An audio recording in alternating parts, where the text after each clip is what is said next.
What up? This is the Gopher Broke podcast. We are going to be talking some Gophers 2025 schedule. Also, is the Big Ten the new king? We got to dive in today.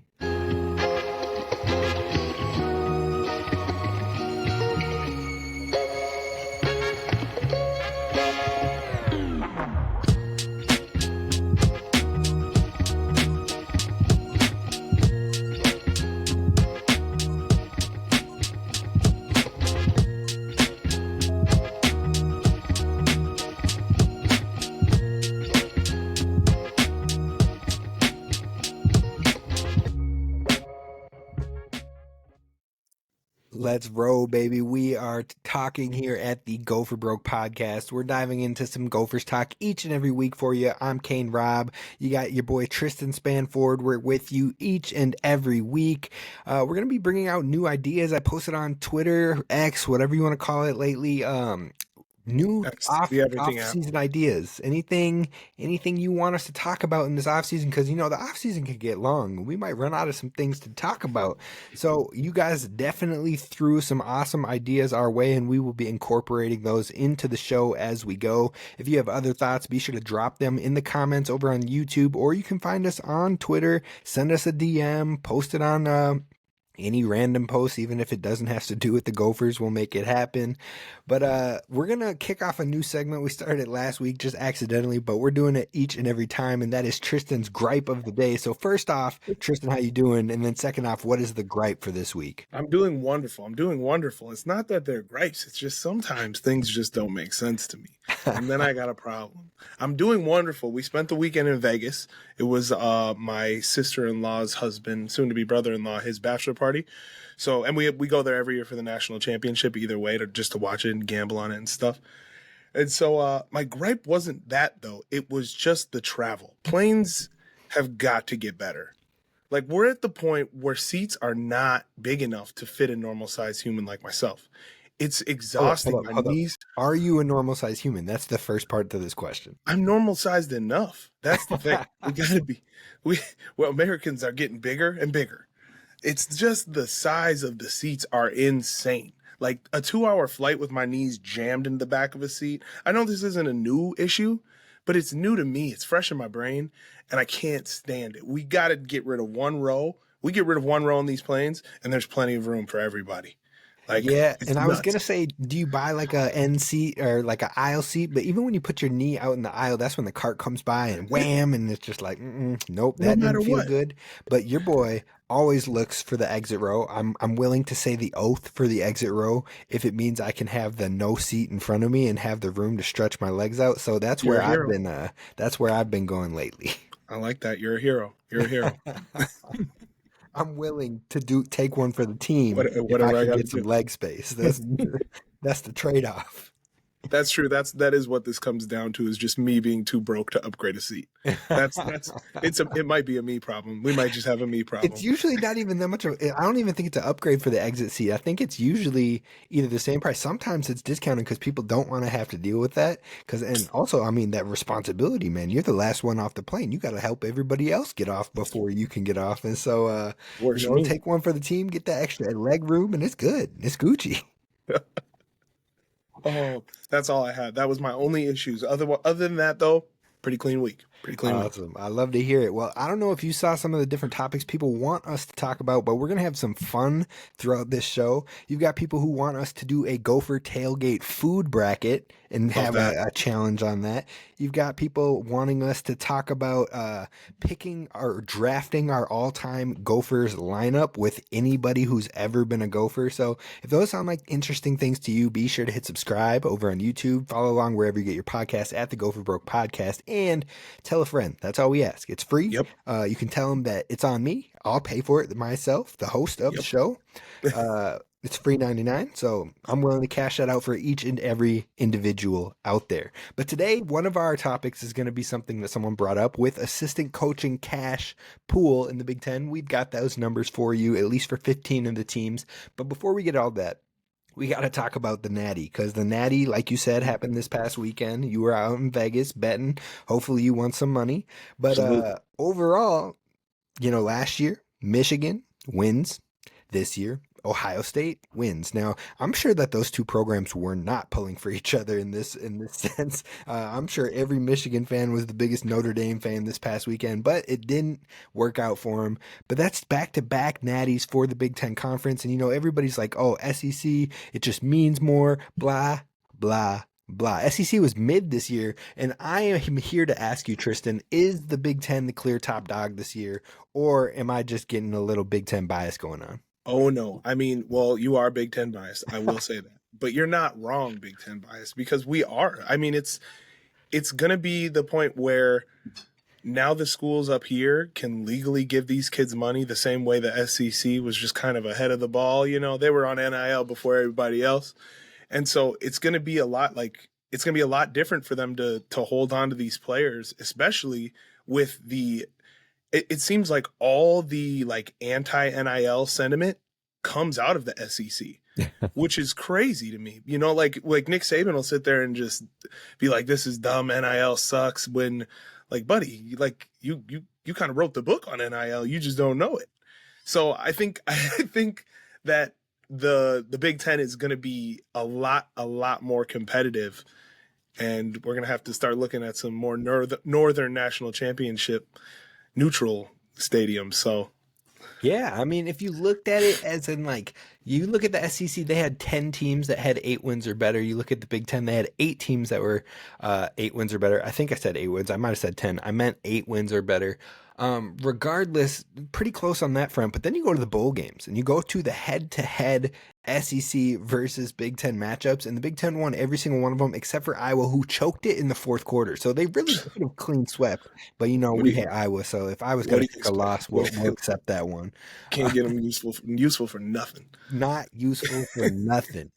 But overall, even if you look at the top end of it, you got what? Texas, Georgia, Bama, LSU. Does Tennessee even count as like a top dog in the SEC? I It's, feel like I, it's just like they can have a good year, just like Minnesota can have a good year, or Wisconsin can have a good, like, that's the same tier I see Tennessee in. And yep. before anybody gets on me like, "Oh, well, Tennessee would smack those teams," look to last year's bowl game. They actually, no, I can't even say that. They did smack Iowa in that bowl Yeah, game. they I did. can't even talk on that. Orange ball. But this year's bowl game, they got smacked, so I guess you can flip flop it. But then you go to South Carolina. South Carolina played Illinois this year. Both of those teams would be having a good year type teams, not always in the elite caliber. And Illinois pulled out the dub. I mean, Texas A&M got spanked by USC, who was mid in the Big Ten this year. So I mean, I feel like overall, and USC also beat LSU. So I feel like the Big Ten is caught up, and it's not just at the tip top. It's not just with the Ohio State, Oregon, Penn State, Michigans. I think these middle teams are starting to catch some of the other middle teams as well. And I think that the Big Ten is going to start to get more and more respect in these rankings in the next couple of years. I definitely agree with you. I think that's kind of just the direction college football is going in, which I'm not mad about at all. Do you think that every single year now, though, we're probably going to have in Indiana? Like every year, there's going to be one team that's like, hey, they made some moves on coaching, or they brought in a ton of guys out of the transfer portal that just worked right away. Or do you think it'll be the same as it always has been? Like I mean, Indiana was an anomaly. Do you think it'll always be an anomaly when we get a really good team like that? I feel like maybe. I feel like everything kind of played in their favor, especially with the schedule this year. I'm not going to lie. Indiana's schedule Yeah. was really nice. It was kind of a Mm-hmm. cakewalk with some things. But I mean, if Indiana didn't do it, maybe it could have been the Gophers. Maybe it could have been a different team. Like the Gophers, you could make a case they should have had 10 wins on the season. They should have Yeah. beat North Carolina. They should have beat Rutgers. You take those 2 wins right there, and then instead of 8-5, they're 10-3. So like, if it's not Indiana, it will be some other team, and that's just because these top two conferences are still going to pull a lot of those top players from recruiting, are still going to pull more players from the transfer portal from those mid levels and pulling them up to have the opportunity to play for some of those best conferences in the country. So I think you're always going to have one or two surprise teams in these major conferences, but how long is that sustainable? Is it a 1 year thing? Is it Yep. a recruiting class thing where it's like 3, maybe 4 years? Or we'll see. That's where it starts to get interesting if you can continue to sustain it and be consistent after you have that big year. Yeah. That makes sense. That makes sense. I do think I love the new playoff format with like every game matters. Like that these teams get in. They got to change the conference winners. Conference winners should not get a bye. That was bad. That was not good. But if you go 4 best teams, you get rid of a lot of the stinkers in the game. Like Arizona State didn't need a bye and whatnot, but I think it gives a lot more opportunities for those, like a 10-win, any 10-win Big Ten team at least gets a shot. Like 11-win Big Ten team gets a shot. So I'm super excited about it. I think. Yeah, I like it. I like it. And I also think I wouldn't be surprised if you start to see those, if it goes to 4 best teams in the bye week. I also wouldn't be surprised to see if those 4 bye teams start to get a home game for the byes, just so it really starts to feel like you earned an advantage there as opposed to a neutral site. I could be way off on that one, but I feel like it's just more dollars because if you give them a home game, those stadiums are going to be selling out. And so it's Yes. like overall, you're going to see a lot more dollars going instead of those neutral sites. And then you move to the neutral sites for the games where you need it to be neutral. Like Yes. in those bye weeks, I mean, those teams have earned the advantage, right? They were the 4 best teams if you move it to that format. So then, yeah, you should have a little bit of an advantage for playing your schedule to earn you in the top 4. But then after that, it's easy, even Stevens out there. It's whatever goes, whatever happens, Yeah. whatever happens. But I think I'm still feeling out this playoff format. I like it overall, but I feel like we saw the championship game in that Texas Ohio State game as opposed to the actual national championship. I wasn't as hyped for this, so I don't know. We'll see if we can start to find the correction so we really feel like we're getting the best matchup. But overall, it was a fun experience to have more and more football going throughout this early That's or what it late comes stages down of the to. year. Exactly. More football is always better. Don't let anyone talk you out of getting done with football too early. Yes, yes, I'm with it.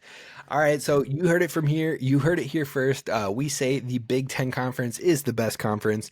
It's not just because we cover the Gophers, but because they're proving it on the field. Now, with that, one thing I really want to look at in that before we move on is what about the worst teams in the SEC versus the worst teams in the Big Ten? What does that look like? So Purdue and Maryland were the bottom 2 teams. Purdue was 1-11 and Maryland was 4-8. If you want to go to the next one, it was Northwestern at 4-8.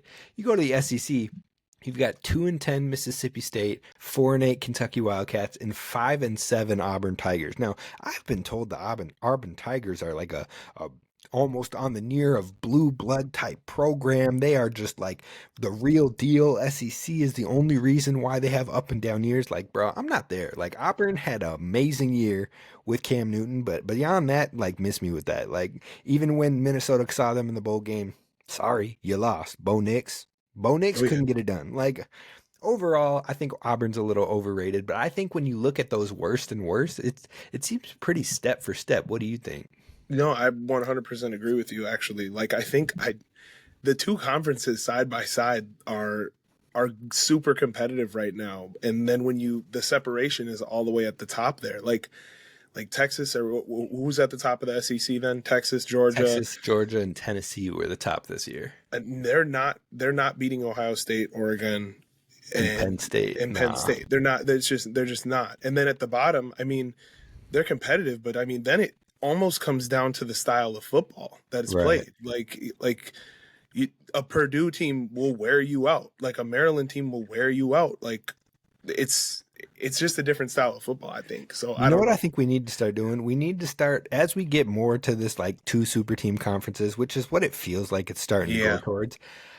We need to start doing like what basketball did, where it was like the Big Ten ACC challenge. We need to have the Big Ten SEC challenge where there's 2 weeks where you face an opponent of that opposite conference. And really it's like, all right, so you got all of the teams in both conferences facing each other for 2 different weeks. Whoever comes on top of those 2 weeks, that tells you right there who's probably the better conference that year, unless you can pull off a daddy, and then maybe you have the argument back and forth right there. But overall, I feel like that's where we're headed, and I could get down with that. I think that could be a fun little back and forth between these 2 super conferences. I think that would be exciting. I don't know. I know we kind of talked about it or alluded to it earlier about like if you were to expand the Big Ten or you had it on the docket or whatever. I don't know if I want a bigger conference Let's though. go right there then. Let's go right there. So one question I posed for Yeah. Tristyn as we got ready for the show is, would you want the Big Ten to expand again? And then we'll also get into, even if you don't, like what teams would you want to see come to the Big Ten if that was the case? So first off, would you want to see it expanded?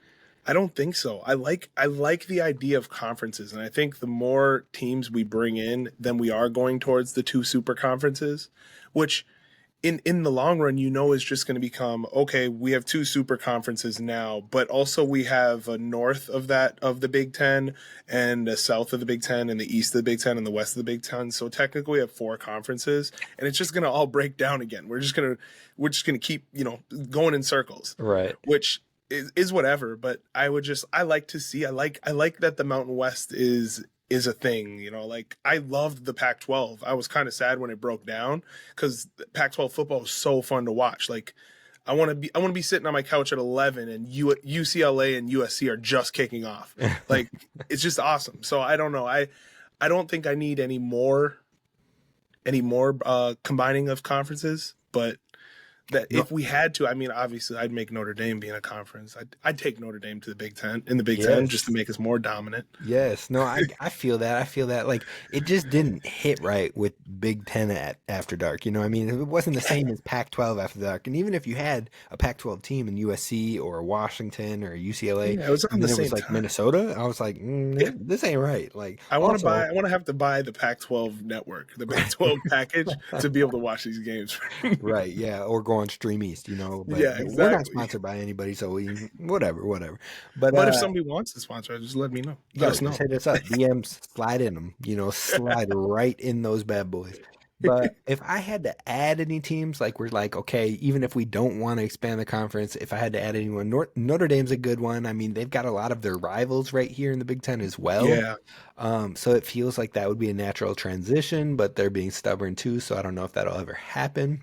it's just the money they keep. The is it isn't it they negotiate their deal essentially before everyone else, so they can Yeah, make they sure have they their get all separate the deal and they get all them dollars. They make sure they yeah. get all the cash they can get. But overall, I mean, if you're looking at the ACC and the Big 12 and who I would want to come over, it's tough to look at it. I mean, you would want to say the most competitive schools, right? You'd say Yeah. like Clemson or Miami, just so you can really be like, dude, we're the top conference, like SEC, get out of here with all that. But I would love to keep looking at it kind of regionally too. Like Colorado would be a fun one. Iowa State would be a fun one Yeah. because they already have a rivalry with Iowa and it's right here in the Midwest. So I'd like to more look that way if you had to expand, where it's like, okay, but it's still like the North and the Midwest that is Big Ten football. Yes. Yeah. So that's kind of where my heart goes with it all. No, I feel you on that. All right, well, let us know your thoughts in the comments. Does it need to stay where it's at? Does it need to get smaller? Do we need to go back to the original Big Ten? Just give us those 10 teams and everybody else get out. Otherwise, we look forward to hearing what you think, who is the best conference, and all of that jazz. But we're going to move on to talking about the Minnesota Gophers. And the first thing we're going to talk about with these Minnesota Gophers is actually some of the departures that happened in the landing spots. Now, I'm going to go through these guys who transferred out and tell you where they landed. And I just want your quick thoughts on what you're thinking when you hear their name in those new spots. Was it the right move? Was it a wrong move? We'll find out. But the first one is Coleman Bryson heading to North Carolina. Um, good for him. That's where most of my mind state is for all these teams. Just because I don't know who's there. Right. I haven't dove into the personnel they already have, so I don't know if I can judge that he has a better opportunity there than he did here. Right. You know No, what I'm I'm with saying? you.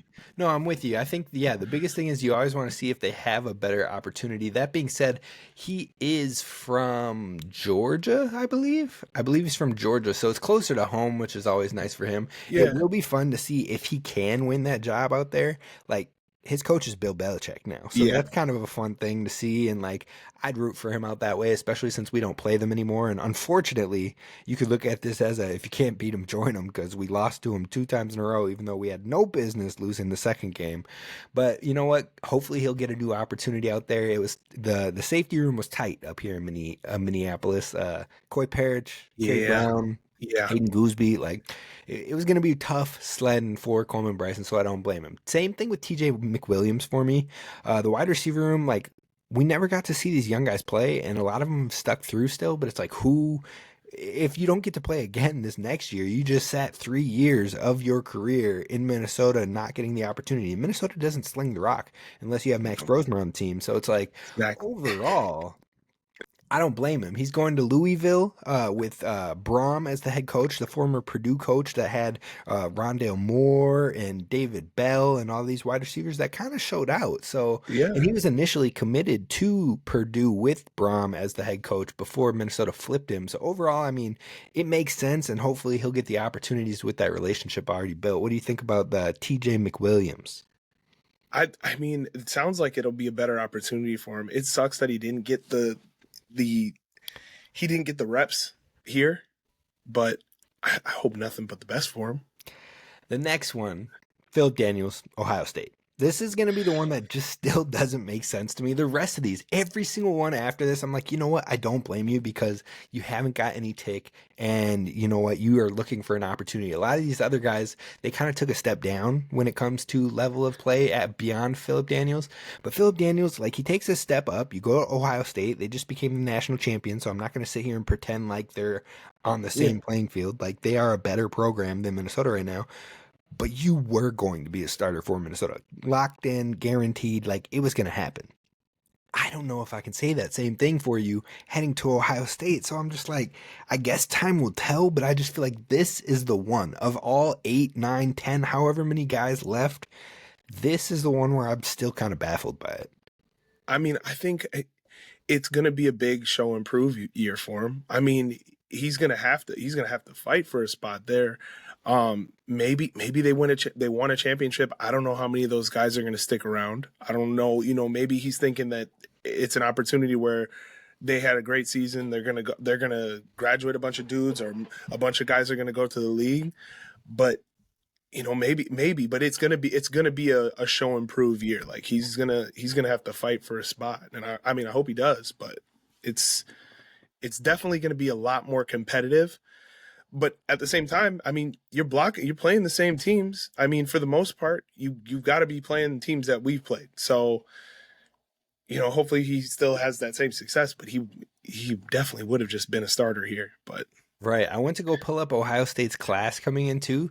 They only have one offensive tackle that's a 4-star that's coming in. They got some interior guys that are 3 stars coming through. It looks like they brought in one other transfer that's a tackle. So, I mean, if they have the departures, maybe he does come in and start for them. And yeah. at which point, I can't blame the guy, especially going Mhm. back home. But time will tell on that one. The other ones, I'm going to just list them all off. I want to know if any of them stand out to you. But otherwise, it's obviously for more opportunities for all these guys. Martin Owusu going to Fresno State, former Dakota State coach, is now the head coach there in Entz. Christian Hoskins going out to North Dakota, not state, just North Dakota. Xander Rockow going to fellow Minnesota school in St. Thomas. Jordan Newman going to Kent State, and Tyler Stolsky going to FAU. Any of those stand out to you at all? Jordan Newman. I think that's going to be a great spot for him. That's got to Mhm. be the spot. I mean, the success Kenny Burns had here, and Mo's going there now is Right. what. If I don't know if that's true or just a rumor on Twitter, It's true. but It broke. It broke. I He is love going that. to be a assistant running backs coach out there. That's going to be so awesome. I'm super happy for him. He deserves everything, all the success. I love Mo, but I think that's going to be a great spot for him. Like Kenny Burns had monster because he was here with Rodney Smith and Mo. Mhm. So I think that's the one I have to be most excited for. I hope he tears it up out there. Yeah, I'm with you. That was the one that I really enjoyed. Xander Rockow was a guy that I loved as a high school prospect. He was a walk-on here for the Gophers, but this dude was like the Coy Parrish of Wisconsin. Like, he was a linebacker, he was a returner, he threw some passes, he was a running back, and like we never got to witness that with Minnesota. And Minnesota might have been a step too high up, maybe, but now he's going to St. Thomas, which is at that next step down, and I think he'll be able to really dominate in that type of playing field, and I think it'll really work out for him. And then maybe he gets to the point where he can transfer back up. So Xander Rockow is one I'm definitely intrigued by moving forward. Yeah, no, that's exciting. Anytime you get more opportunities to play, I think it's good for these guys. So especially when you're right on the fence, like we've said a million times. So Yeah. hope everyone balls out. Yes, yes. But let's move to the most important topic of the day, and that's this Minnesota Gophers 2025 schedule. How are we feeling heading into the new season? Because we're turning the page. Like last year is over and done with. The Natty has happened. We're on to the next year. And when I look at the Gophers schedule, like I feel like last year when we turned the page, a lot of folks were like, "Oh, our schedule is harder than the year before," and I kind of argued against that. I was like, if anything, it's comparable, but I think it's actually a little bit easier than it was when Ethan was the starter here in 2023. I thought that schedule was a little bit harder. That Michigan team was one of the best teams I've ever watched Yep. personally. But now we turn the page to 2025. I think this schedule is easier than the one that the Gophers just got done playing. Your non conference games Buffalo, Northwestern State, and then California. Now, one of those non conferences is on the road, which usually doesn't happen too often for the Gophers. That's the Cal game. But I mean, this one is timed out a little bit better. Like last year, we had North Carolina first, and then we had the two kind of layup games, and we ended up dropping the North Carolina game. We shouldn't have, but Nope. regardless, I think if you flip the order, there's no way in hell we drop that North Carolina game. Whereas this one, you go Buffalo, you go Northwestern State, those are kind of the layup games, and then you get to a more experienced non-con team in California, but you get them third, and I think that's really going to work in the Gophers' favor. Oh yeah, I'm looking at the schedule right now, and I already said it. I got us going 10-2 next year. It's gonna be great. And actually, now that I'm looking at it, we got the Ducks off a bye. We might be looking at 11-1, people. All right now. Slow the roll. Slow the roll. We're on the road in Eugene. Let's not get too crazy with it. We Oh, haven't been to coming off a bye, Eugene we're yet. gonna be healthy. We're gonna be You healthy. know, but Give us a week to get healthy. but the Gophers did dominate out there on the West Coast teams last year, so That's maybe we true. can make it happen again.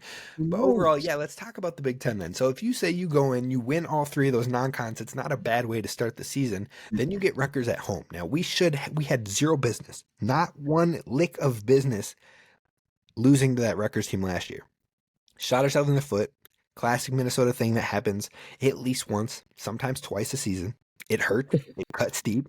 Every Gophers fan that is listening to this podcast right now knows exactly what I'm talking about. I don't have to pull out every game that has happened because you know, but I will if you need me to. Bowling Green, Northwestern, Yep. Purdue on homecoming, which we have Purdue on homecoming again this season. Hopefully, we can exercise those demons.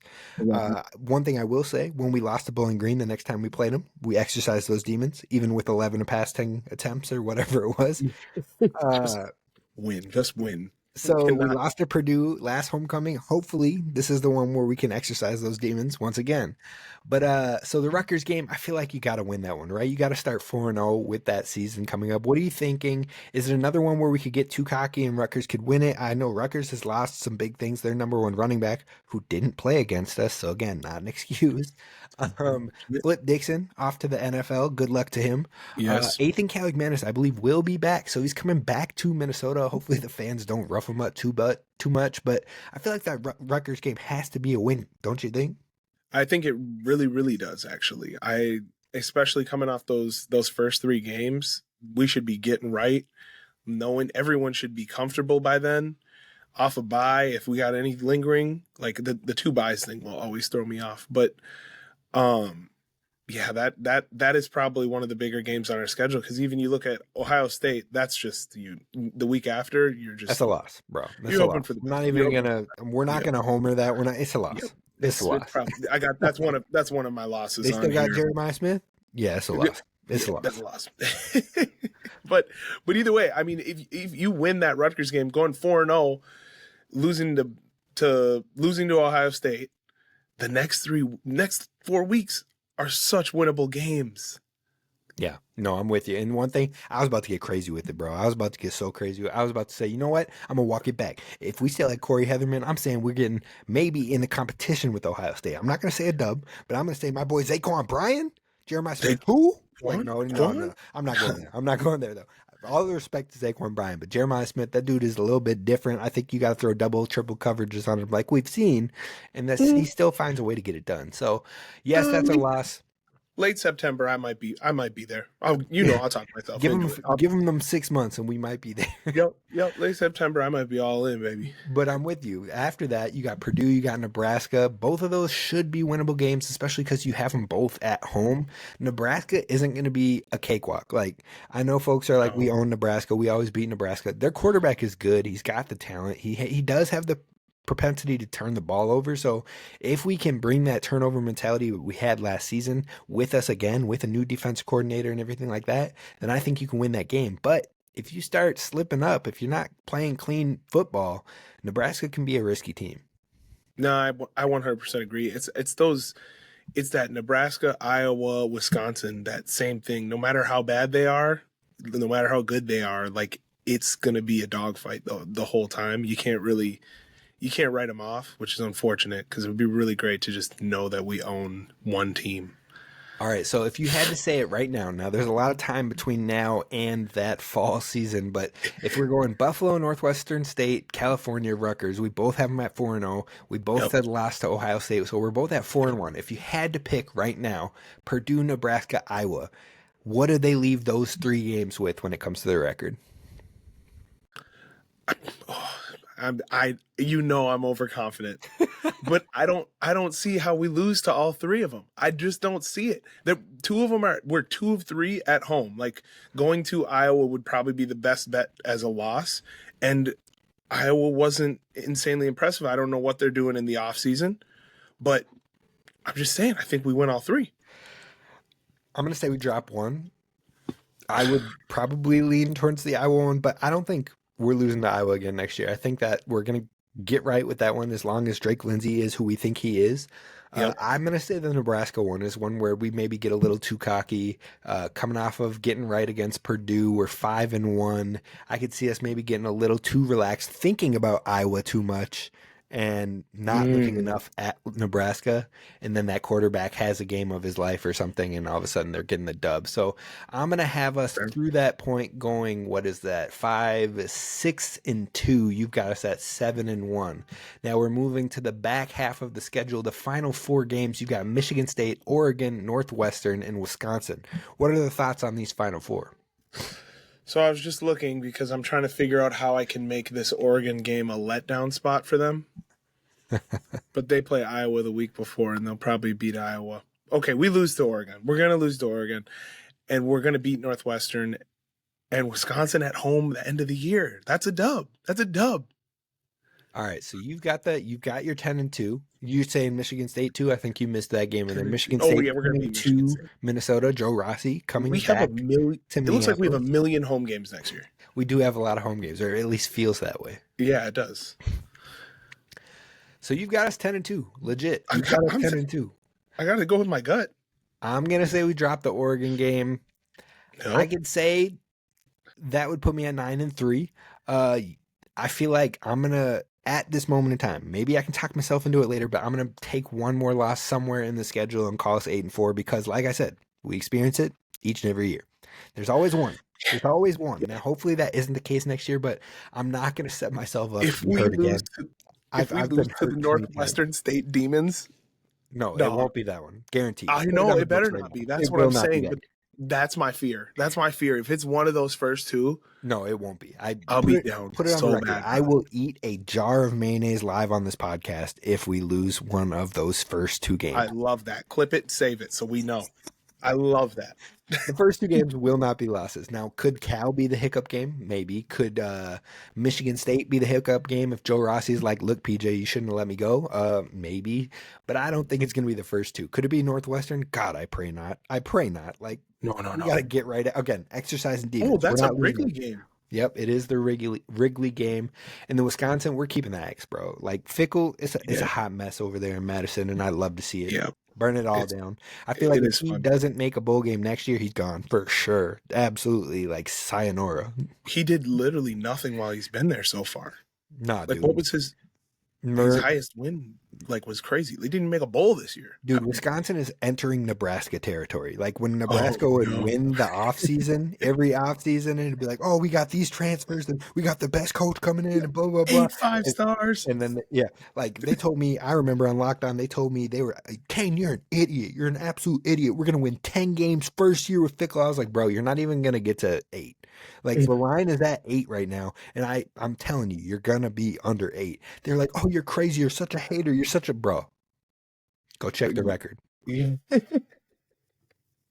Go check the record. Now, I thought they were going to be better last year, and they got worse. They I did got too. worse. I Sorry, did Wisconsin too. fans. You are entering Nebraska territory. Nebraska's on the up and up. Wisconsin's like, yo, we'll take that. Give us a torch. We'll take it. We'll Yep. take Yep. it. Yep. We're going on a little run. Go on a little run. It's our time. All right, so the very way too early predictions with this Gopher schedule, it looks a lot friendlier than the last 2 seasons we've seen. Now, we saw last year the Gophers could have won 10 with that tough schedule. They didn't. They got to 8, but I think you're going to be at that 8 or better again next year. I think that this schedule sets itself up to be in that similar category. Hopefully, they can keep on building and move to a 9, move to a 10 win season like Tristyn's predicting. But again, it's all early. We got to see what happens. Hopefully, nobody gets injured. Hopefully, everybody stays healthy. Hopefully, we don't lose too many crazy transfers after the spring window. But I'm liking what I'm seeing so far.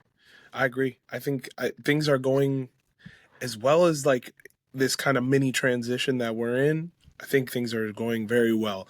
And it is easy to win the offseason, though. We have to remember that as fans. We can't be the Nebraska or the Wisconsins that we're seeing out there. We got to do it on the field during the season. I think with that, what's your biggest worry heading into this 2025 year? Mine is the offensive line right now. I'm like, okay, we lost Philip Daniels, we lost Tyler Cooper, we lost Quinn Carroll, we lost Arianta Ursary. Your only starter coming back is Greg Johnson, and then Ashton Bierce has had some time. So you're filling 3 starter spots. You got a bunch of transfers coming in. You got some young guys, 4-star guys in the pipeline trying to fight for it. So you got the talent, hopefully, but I need to see it still because last year's run game was not what we were used to at all. And I think we're going to need some big boys making some big money this upcoming season in order to have that hopeful season we're talking about. I can agree with that. I think my biggest concern would probably be, other than the offensive line, I mean, new defensive coordinator means a lot of different changes. Granted, he's in-house, so hopefully there's not that many changes, but I mean, it always comes with it, whether it be scheming and personnel. So that's got to be up there just because he's new. So I love the move that the Gophers just made to bringing in a veteran guy who has done defensive coordinating before to come and be an assistant coach, on-field coach. Yeah. Coach Kane, I can't remember his first name, but I know his last name, and it's Kane. So he's got to be good, right? Coach Kane, welcome to the club. I don't know if you're good or anything like that, but you got to be with that last name. So you got to make it happen. We're just a name podcast anyway. Just a name podcast. Results, hopefully they tag along with those names, but as long as you have a 5-star name, that's all that matters. All right, the biggest topic, the closing topic, we got to talk about the Big Ten football assistant coaches' salaries. Because the Gophers, we're getting poached. Our biggest fear over these new era of college football with the NIL, with the big dollars is like, oh, we're going to lose our studs. Like, every Gophers fan all together collectively has held their breath every offseason until Darius Taylor gives us a thumbs up and I'm back. This offseason, every Gopher collectively held their breath until Coy Parrott said, I'm back. Same thing with Daniel Jackson. Same thing with a handful of players. Like, that was our biggest worry, and we're maintaining those. The NIL, Dingytown Athletes has been showing up and showing out. PJ Fleck has been getting it done. So if y'all are donating to that, if y'all are becoming members, like, shouts out to you, each and every one of you, because you are making it happen. But on the flip side, we are getting poached hardcore on the coaching. Crazy. Hardcore. Not only did we lose Rossi, who had us as a top 10, top 15 defense for like 3 of his 4 seasons, then we go, and we're like, all right, fill the spot. Corey Heatherman. Oh, dope. We're a top 10, top 5 defense again. Oh, now he's gone. Like, we can't keep doing this. We cannot keep doing this. It's got something has to change. So I'm going to share my screen real quick. Hopefully it is good for those who are tapping in over on the YouTube. But if you can pop in right now, you should be able to see the 2024 Big Ten football assistant coaches' total salaries. It has 15 of the 18 Big Ten reported salaries for the total coaching salaries of assistant coaches. Now you'll see Ohio State, national champions, $11.5 million to their assistant coaches. You want to tear down? Okay, we're not going to be Ohio State. We don't got money like that. Okay, what are our rivals doing? Iowa, $7.9 million. Wisconsin, $5.3 million. It's like, all right, where are we at? Oh, yeah. Scroll all the way down to the bottom of that list, and we're just barely above $4.5 billion. Ohio State spends 3 times the salary on assistant coaches than the Gophers do. That's not sustainable. We are going to be torn apart each and every year by internal conference teams if we can't find a way to get more money in this.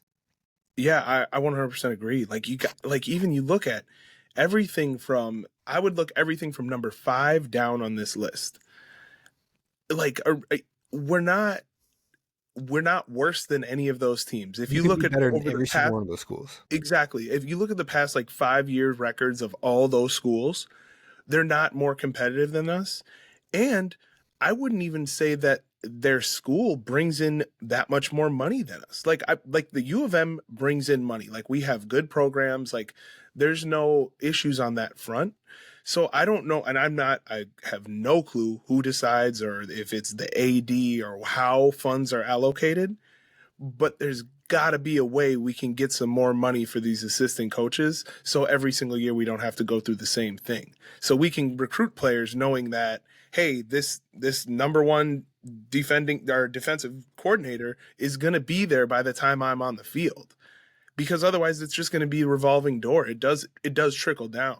That's what I just can't justify. Like Indiana has had one good season in the last how many years, and they're over $1.5 million, spending $1.5 million more on assistant coaches than us. Like That's crazy. what is our athletic department measure? Like what determines that? Like you don't get the wins, or because Even if you look at that, like, yeah, well, that's hell, what I'm what are saying. the basketball coaches making right now? Because they've been at the bottom of the conference for like For 10 years. But I bet you, 5 ever. I bet you, 5 ever. I bet you that Minnesota Gophers assistant basketball coaches isn't at the bottom of the conference. I bet you they're probably in that 10 to slot or so. So how come our football team, which is besides maybe the hockey team, the most invested in by the fans? Now I could say the hockey team could probably rival it depending Oh on yeah, what you're looking at there, but if that's the case, if you've got people buying in and you see people shelling out money for NIL, then the university also needs to respond. If you want people to keep shelling out for NIL, keep participating, keep excitement about this team, then you have to give us the opportunities to hold on to coaches that make us a top 5 unit in a given season. Miami should not have been able to come and poach Corey Heatherman from us a week or 3 weeks after he extended. it's Like that crazy. You know what the extension, number difference had to be? right? I don't know what it is, but it's like that extension. If anything, we should have waited a little bit on the extension. Had Miami come and be like, "Oh, yo, you want this?" and then said, "We'll match it. Go ahead, Corey. Stay on home." Like you need to stay here because you made us the defense that we needed to be this last season. Exactly, and I don't know if if they're looking at it as the same, if they look at it in the same light as like a head coach's contract. It's not the same whatsoever. Like PJ can be up and down and probably find little wins throughout the year that will keep him here. Like what was the joke when he first started? It was, as long as you beat Wisconsin, as long as you beat Wisconsin, Iowa, you'll have a job forever. Whatever. Like it's not the same for offensive coordinators, defensive coordinators, or assistant coaches. Like it's more money. I need more money. Like it's just not the same, and I don't think you can look at it as the same. Being like, hey, this year we're only going to extend you. Even how many times PJ's been extended, or any other head coach. Like there's a little bit more pride to being the head coach of a team that where I want to stay because this is my program. Whereas I'm a D coordinator, it's not my program. Like I'm a part of it. Like I'm happy to be here, but Miami's going to offer me that much money. I'm out of here. Like Right. Right. it's No. it's very different.